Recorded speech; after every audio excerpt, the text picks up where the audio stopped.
Hey everyone, Tanya Kraus here with a training tip.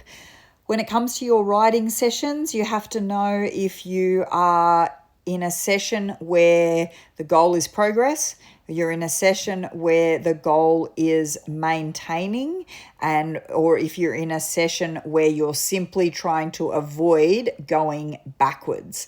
So what I mean by that is, and I'll talk about, I think progression is pretty self-explanatory, and maintaining is just recapping skills that the horse already knows to make sure that they're in there and we're building consistency.